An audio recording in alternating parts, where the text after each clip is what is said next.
Que ce soit se faire un planning, se lever super tôt, la règle des 3 secondes, ou même se faire des to-do list, j'ai quasi tout essayé et j'ai tout échoué. Aujourd'hui, on parle procrastination. Même sur l'intro, je procrastine. Enfin bref, on va à flemme.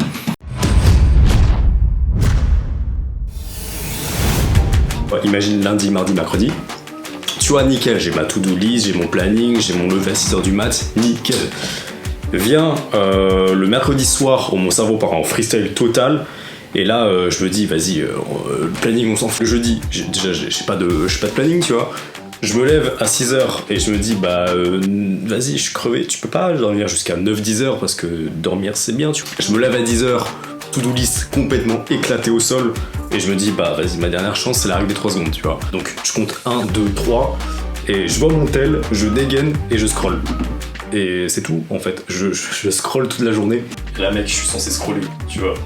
Et je sais pas quoi faire, en fait, le tel, il marche pas. Non, mais c'est pas grave, tu rajouteras des bruits de Clash Royale au montage. Ouais, vas-y. En fait, c'est chaud que je me sente fier de moi quand j'en fous pas une, en fait. Quand ma routine, c'est plus métro, boulot, dodo, mais genre dodo. Sors quand ta vidéo? Parce que ça fait genre 1 mois que tu nous fais patienter. Il serait temps de nous donner ce que tu nous promets. Ouais, vive Marseille, vive Jules, ouais, j'adore Jules, la cité, tout ça, trop génial.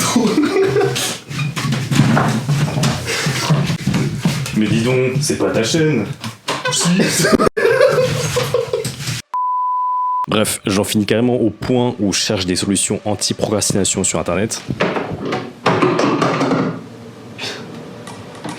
Vidéos YouTube, site internet, forum, conseils de potes, tout passe. Et je m'endors chaque soir super fier du conseil que je viens d'apprendre. Tout ça pour que je me promette d'arrêter le lendemain et que je recommence. Comme le fumeur qui se dit vas-y demain j'arrête et qui se retrouve à acheter un paquet au final. C'est bien lui. Félicitations Tony. Fais-toi plaisir avec ces chiottes à la con que tu peux utiliser à ta guise. Allez, quel bien t'es fait, c'est profite à fond tout en réalisant à quel point t'es seul et à quel point ta vie est un immense gâchis. Pour la seule et unique raison que t'es une grosse merde. En fait, t'es le roi de la merde qui est assis sur son trône de solitude. À chaque fois que tu viendras couler un bronze, t'auras la joie d'entendre 1 millier de rires crier à l'unisson.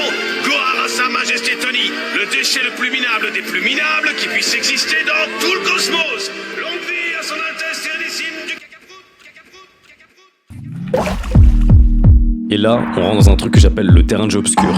C'est ces moments où t'es censé te faire plaisir, mais réellement plaisir.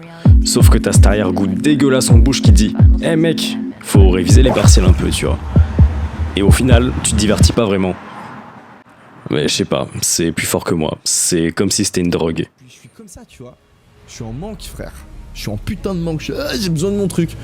Et au final, je rechoppe de la weed, je fume et ça recommence comme ça tous les soirs. C'est tous les soirs après avoir fumé que ma motivation pour arrêter est à son maximum en fait. Mec, du coup, c'est quoi l'astuce pour ne pas procrastiner ? En fait, si je te prends l'exemple des clopes ou de la drogue, c'est parce qu'en parlant à mon pote Lucas qui a le même souci que moi, j'ai eu un truc qui a fait tilt. L'astuce pour ne pas procrastiner, Ouais. c'est de faire. Tu te poses pas de questions, tu désactives le cerveau et tu fais. Et c'est Ah tout. ouais. Parce que c'est comme pour les gens qui fument et tout. C'est-à-dire qu'on peut te donner 1 milliard d'astuces, ouais, remplace par des tic-tac, par une clope électronique, machin, blablabla. La meilleure solution, c'est la solution radicale, c'est t'arrêtes. Bon, c'est de la discipline. Ok, faut arrêter de réfléchir et juste faire. Point. Bah ok, c'est décidé. Demain je m'y mets.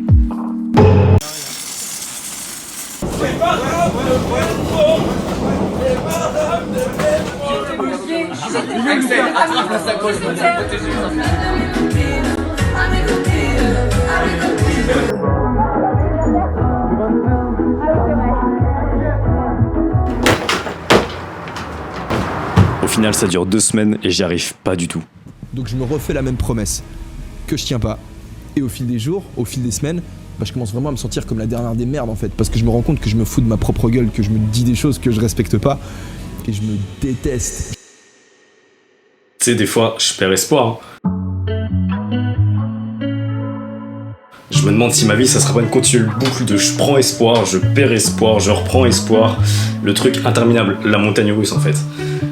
Mais je sais pas, il y a un truc qui me parle dans ce qu'il dit Lucas. Désactiver mon cerveau, c'est clairement pas pour moi. Si ça tenait qu'à moi, je serais dans mon lit tous les jours. Non, ce qui m'a énormément marqué, c'est pas particulièrement ce qu'il a dit, Mais c'est plutôt que j'ai observé des schémas récurrents et similaires entre la clope et la procrastination. Il y a cette idée de remplacer une mauvaise habitude par une bonne habitude, il y a cette idée de vraiment casser la routine, mais il y a aussi cette sorte de boucle. Tu vois, au début, les 2 premières semaines par exemple, c'est difficile. Et après on te dit, bah franchement ça fait 20 jours et ça me manque pas du tout. Mais tant que j'y pense, les gens qui ont des bonnes habitudes, c'est pas des gens qui ont désactivé leur cerveau, mais à l'envers. J'ai remarqué que quand je faisais du sport pendant longtemps, j'avais cette même boucle qui se lançait. Le signal c'était je me sens fatigué ou j'ai l'impression d'avoir rien fait de ma journée. L'habitude, c'était le sport en fait du coup. Et la récompense, c'était ce sentiment de fierté, les hormones qui montaient après le sport. Et j'étais tellement bien.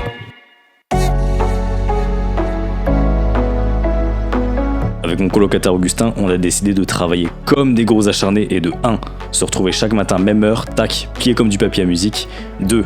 Quant aux mauvaises habitudes, on a décidé pour lui et moi de limiter notre temps d'écran sur le téléphone et sur le PC et on fait du sport à la place ou un peu de lecture. Enfin 3. À Skip, une habitude ça se crée en 20 jours. Enfin, je suis pas scientifique, mais l'objectif, ça sera surtout d'être régulier.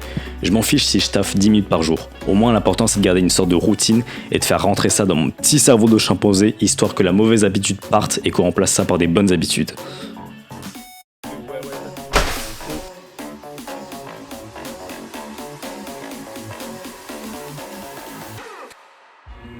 Pour résumer, on se fixe une routine, un rythme de travail et on remplace nos mauvaises habitudes par des bonnes.